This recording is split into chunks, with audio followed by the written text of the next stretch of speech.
Doctor గారు, శుభకార్యాల్లో భార్య భర్త ఎడంవైపు కూర్చోవాలి అంటారు, లేదంటే మంచి ఫలితం దక్కదంటారు. ఈ విషయం గురించి మీరేమంటారు? మీరా ఎన్నో మూఢనమ్మకాలు ఉన్నాయి. ఆ మూఢనమ్మకాలు ఇది ఒకటి. ఆ మూఢనమ్మకాలు ఎలా ఉన్నాయి ఏంటి దానికి వివరణ తెలుసుకున్నాను. మామూలుగా ఉన్న మూఢనమ్మకం ఏంటంటే పూజాధికాలు నిర్వహించేటప్పుడు, దానాలు ధర్మాలు చేసేటప్పుడు భార్య భర్త ఎడవైపు ఉండాలి. ఏమైనా శుభకార్యాలు చేయాలన్నా, ఏదైనా దానం చేయాలి, మన మన మన దీంట్లో ఆచారాలు సాంప్రదాయాలు ఎలా పెట్టేశారంటే ఏదైనా పూజలు చేయాలన్నా, దాన ధర్మాలు చేయాలన్నా భార్య భర్తకి ఎడవైపు ఉండాలి. ఎడవైపు అది గుర్తుంచు. బ్రహ్మదేవుడు ఎందుకు దాన్ని మళ్ళీ చెప్పను కూడా, బ్రహ్మదేవుడు మగవాడిని తన కుడి భాగం నుంచి, బ్రహ్మదేవుడు మగవాడిని కుడి వైపు చూపించాడు అన్నమాట. కుడి భాగం ఎందుకంటే మగవాడు బ్రహ్మదేవుడు కుడి భాగం కుడి చేయవాడు. అంచేత కుడి భాగం నుండి స్త్రీని ఎడం భాగం నుంచి సృష్టించారని శాస్త్రాలు చెబుతున్నాయట. మగవాడేమో బ్రహ్మదేవుడికి కుడి భాగం చూచాట, ఎడం భాగం నుంచి ఆడదూచారట. ఏం చెప్తాడు భాగం చూచాడు. శ్రీ మహావిష్ణువు తన భార్య శ్రీ మహాలక్ష్మిని ఎడమ స్థానంలో భద్రంగా ఉంచుకుంటాట. ఆయన శ్రీ మహావిష్ణువు గారు ఆయన భార్య లక్ష్మీదేవి గారిని మహాలక్ష్మి గారు ఎడమ ఉంచుతారట. అంతే మనందరూ కూడా భార్యలందరూ మహాలక్ష్మి కనుక శ్రీ మహాలక్ష్మి అని ఎడవి కూడా ఆ దేవుడికి ఉంటుంది కనుక ఈ దేవుడికి కూడా పక్కన ఉండాలి. అందుకే భార్య ఎప్పుడు భర్తకి ఎడవైపే ఉండాలి అని రూలు. ఈ పిల్లలు అందుకే అలా కూర్చోబెడతారు. కానీ అసలు విషయం తెలుసుకున్నాం. మనం చూసాం ఎంత ఏ రకమైన మౌఢ్యంతో మూఢత్వంతో పొరపాటున కూర్చున్నా తిరుగు అంటుంటారు. పొరపాటున వీళ్ళు నిల్చున్నా సరే అర్రే అర్రే అంటారు. అర్రే అని చెప్పి పుట్టల్లోంచి వాళ్ళకి చేయాలన్నా కూడా అల్లి ఆడ భార్యని ఎడవైపుకి తోసేస్తారు. కుడివైపు నిల్చున్నా లాభం లేదు. ఇవన్నీ అర్థం లేని శాస్త్ర విషయాలు. శాస్త్రంలో చెప్పారంట కదా, ఈ శాస్త్రం చెప్పని అర్థం లేనివి. భార్య భర్తకి ఎడవైపు ఉన్నా కుడివైపు ఉన్నా ఒక్కటే. అదే ఎడవైపు ఒకటే. ఏంటి అంటే మనసు అర్థం.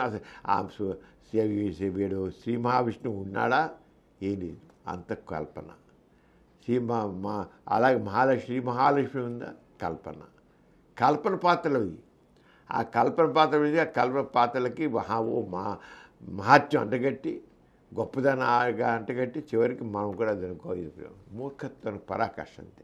స్త్రీ ఎడవైపు ఉన్నది మాత్రానికి ఉరిగేదేమీ లేదు, కుడివైపు ఉన్నది మాత్రానికి వచ్చిన నష్టం ఏమీ లేదు. ఎలా ఉంచడానికి ఎలా కూర్చోడానికి బ్రహ్మదేవుడు మగవాడిని కుడి భాగం నుంచి స్త్రీని ఎడభాగం నుంచి సృష్టించాడన్నమాట ఒట్టి కల్పితం. బ్రహ్మదేవుడు తన కుడి భాగం మగవాడిని సృష్టించాడు, ఎడభాగం ఆడదాన్ని సృష్టించాడు. అలాగే ఉంది కదా కులాలు వచ్చాడు కూడా.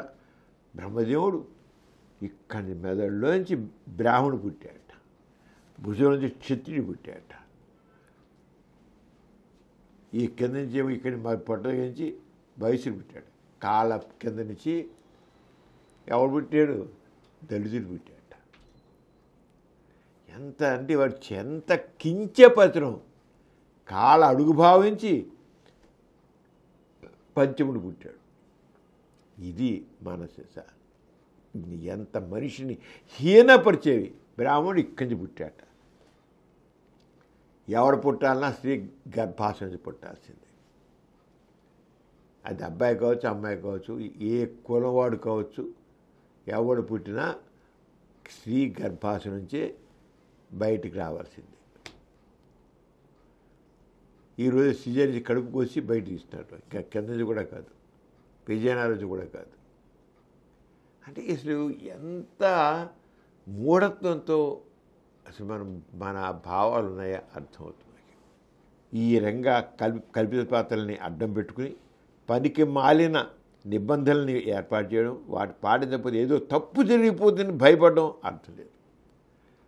పనికి మాలిన సిద్ధాంతాలు అది పాటించాలను, పాటించడం తప్పు జరిగిపోతుంది భయపడడం. భార్య భర్త కానీ భర్త భార్య కానీ ఎవరి వీలు బట్టి ఎవరి ఇష్టం బట్టి వారు ఏ అభిప్రాయం నిలబడుతుంది. అంచేత ఇటువంటి మూఢనమ్మకాల్ని మనం ఖండించి తీరాలి. పోతే పోలే ఎవరి పిచ్చి వాడిది ఆనందం, నో, ఎవరి పిచ్చి వాడికి ఆనందం కాదు. ఏం జరగదని చేసి చూపించాలి. ఎవరైనా సరే ఎందుకు కూర్చోాలి, ఎందుకు కూర్చొని కురేమి కూర్చుంటానని భార్య అనాలి, లేదా భర్త అనాలి. నేను మా భార్యకి నేను కురేమి ఎడమ కూర్చుంటా అనాలి. అప్పుడు కానీ ఇది అవుతుంది. అంచేత ఆ రంగా ఈ సమాజంలో ఈ రంగా మరి ఒక రకమైన పోరాడ పట్టుతో మార్పు తెస్తే తప్ప ఈ మూఢత్వం ఎలా ఉంటుంది, ఈ మూఢముఖాలు ఉంటాయి, ఈ అణిచివేత ఎలా ఉంటుంది, తక్కువ చేసే స్వభావం ఎలాగ ఉంటుంది. అంచేత మూఢముఖాలను కాస్త విజ్ఞత ఆలోచించాలి, వాటిని తొలగించడానికి కృషి చేయాలి. ఈ కార్యక్రమం మీకు ఎంతో నచ్చింది కదా. ఇటువంటి మరిన్ని వీడియోల కోసం అనతి కాలంలోనే 20 కోట్లకు పైగా వ్యూస్ సాధించిన సమరం ఛానల్ సమర్పించు పాజిటివ్ ఎథియిజం తెలుగు ఛానల్కు సబ్స్క్రైబ్ చేయండి, లైక్ చేయండి, మీ ఫ్రెండ్స్కి షేర్ చేయండి. అలాగే ప్రక్కనున్న గంట సింబల్ని ప్రెస్ చేయడం మర్చిపోకండి.